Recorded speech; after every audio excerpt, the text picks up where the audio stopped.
On va avoir là, sur ce plateau, l'organisatrice d'un festival international de flamenco. Ah oui, non, mais là, non, alors. Ah oui, oui, attendez, ça ne plaisante plus. Moi, c'est flamenco dans mon salon. Voilà, il y a les meilleurs danseurs et danseuses du monde en ce moment dans notre région, entre Marseille, Aix-en-Provence et Toulon. Voici celle qui le représente, ce festival, c'est Maria Pérez qui nous rejoint.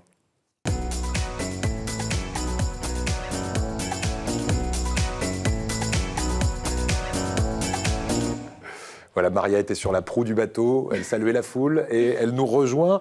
Bonjour Maria. Bonjour. Alors, dites-moi, comment ce festival international se met-il en place pour la première fois ici à Marseille? Ça a commencé il y a quelques jours, ça se prolonge jusqu'au début du mois de mai. Oui. Pourquoi ici à Marseille, mais également à Toulon et à Aix-en-Provence? Eh bien, en fait, nous, on a créé un lieu qui s'appelle le Centre Soléa, il y a 25 ans. Et il se trouve que ce lieu qui développe 1001 activités autour du flamenco, notre passion, a été reconnu par l'école de flamenco d'Andalousie. Wow. Voilà. Et donc, en fait, on est labellisé et on délivre des certifications en danse flamenca à Marseille. Voilà, on est situé au Vieux-Port, là. Et en fait, cette reconnaissance andalouse, elle nous a ouvert des portes magnifiques. Et puis, on dirait qu'il y a plein d'énergies qui se sont un peu rassemblés pour qu'ait lieu ce festival. On dirait que ça nous courait après, quoi. Voilà. Et puis alors, avec les images qu'on a là, je vous dis, on a une belle énergie aussi qui se dégage de cette danseuse. Alors, festival international, ça veut dire qu'on va avoir les plus grands danseurs et danseuses du monde entier qui vont venir ici, non seulement pour faire des spectacles, mais aussi pour donner des cours, des masterclass, comme on dit. Expliquez-nous un peu le programme très dense de ce festival, qui se prolonge sur plus de 3 semaines. Hein. Oui. Oui, ça a commencé le 18 avril et ça finit le 5 mai. Ouais. Et on a organisé des masterclass avec El Choro Molina, mais bon, si je vous dis les noms des artistes, ça vous dira rien. Peut-être, oui. Mais ce sont des gens brillants et vraiment prestigieux. La jeune fille que vous avez vue danser tout à l'heure en blanc, c'est Anna Pérez. Et il se trouve que c'est ma fille. Ah ben, elle est magnifique, voilà. Anna Pérez. Et ce que je veux vous dire, c'est qu'elle est partie quand elle avait 18 ans à Séville pour se former. Ouais. Et là-bas, elle s'est fait plein d'amis, dont cette jeune femme qu'on voit ici, qui est Patricia Guerrero. Et c'est grâce à ce réseau d'amis, tous plus brillants les uns que les autres, jeunes et pas du tout dans la compétition, mais au contraire dans des collaborations, c'est grâce à ce réseau qu'on a pu faire ce festival. Donc, il y a des masterclass, il y a des spectacles, il y a des tablaos. Alors, je sais pas. Alors, qu'est-ce que c'est des tablaos? Voilà. Un tablao, c'est une forme de diffusion du flamenco qui est particulière et qui, pour moi, est la plus proche de ce que j'appellerais le flamenco pur. Pourquoi? Parce qu'en fait, c'est une salle réduite, c'est comme un café-concert. D'accord, il y a une intimité. Il y a une intimité, et quand on est en tablao, c'est un petit peu ritualisé, et puis il faut être détendu, il faut manger, il faut boire, il faut être entre amis. C'est super convivial alors. C'est très convivial, et il n'y a pas le 4e mur.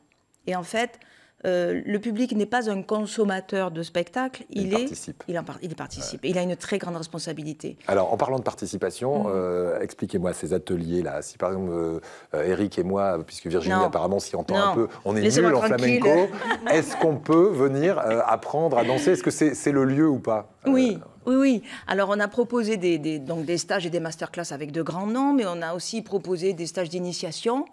Et moi, personnellement, bon, je suis, c'est vrai, la directrice du festival, mais je suis avant tout une enseignante. De flamenco. De flamenco et d'espagnol aussi. D'accord. En collège et lycée, au collège Sainte-Marie-Blancarde et au lycée l'Olivier. Ouais. Voilà, pour les nommer. Et si je dois enseigner à des gens qui ont des handicaps ou des difficultés particulières, ça va me passionner encore plus. Et en parlant de handicap, il y a une très jolie anecdote, c'est ce moment que vous avez passé avec des trisomiques pour leur apprendre le flamenco. Et en plus, c'était aux côtés de danseurs extrêmement doués. Ces danseurs, ils viennent d'où? C'est le Ballet National de Marseille. Voilà, rien de moins que le Ballet National de Marseille. Voilà. Qu'est-ce que vous avez fait avec ces trisomiques?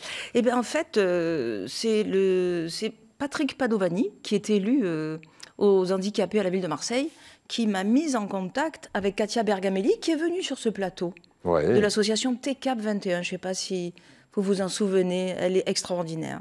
Et en fait, on a élaboré un projet et je donne des cours à des trisomiques tous les mercredis depuis une petite année là. Et donc, j'ai 6 trisomiques qui sont avec moi. Et donc, TCAP 21, ça veut dire t'es capable même si tu as la trisomie 21, voilà. Et ben en fait, c'est extraordinaire. Ils sont vraiment bouleversants. Alors, ils ont évidemment des difficultés cognitives. Ils n'arrivent pas à compter les pas, ils n'arrivent pas à reproduire ou à suivre le rythme. Mais à côté de ça, ils ont une manière d'être là qui est unique. Et est-ce que, pendant ce festival, vous les mettez en avant aussi? Mais oui. Alors, on a fait au Palais de la Bourse, dans le grand hall de la CCI, on a fait une performance qui s'appelle Entre Volantes. On a fait venir des tenues de haute couture de Séville, de José Galvagne. Et les danseurs du Ballet National ont dansé autour. Je n'ai pas fait venir des mannequins professionnels, d'accord. Et les danseurs du Ballet National ont dansé autour. Et les trisomiques sont venus mettre leur grain de sel. Et en fait, il n'y a aucune condescendance de la part du Ballet National. Et il n'y a aucun complexe de la part... Alors là, vraiment, il n'y a aucun complexe de la part des trisomiques. Et ils ont la même présence, la même force dans le regard. Et c'est juste bouleversant, quoi. Eh bien, écoutez, ça, c'était pas plus tard qu'hier soir, ce que vous voyez là. Parce que ce spectacle a eu lieu hier soir, le 28 avril. C'était dans le hall du Palais de la Bourse. Allez, si on devait donner, avant de se quitter, un grand temps fort à venir. Là, on est le 29 avril. Ça se termine le 5 mai. Vous nous emmenez où et on va voir quoi? Alors, il y a notre grande fierté aussi, c'est qu'on amène le flamenco à l'université. Et Claire Vialet, qui est maître de conférence au département d'espagnol, a organisé 2 journées d'études, le 2 et le 3 à Aix. Donc il y a 9 conférences avec des philosophes, des anthropologues, il y a des approches littéraires, des textes chantés. Et ensuite, on a une soirée tertulia à la Maison de l'Espagne à Aix. C'est quoi la tortilla? Non, tortilla. Parce que j'ai pas bien compris. Tertulia. Attends, vous prononcez bien, vous êtes prof d'espagnol, je suis désolé. Ça veut dire quoi?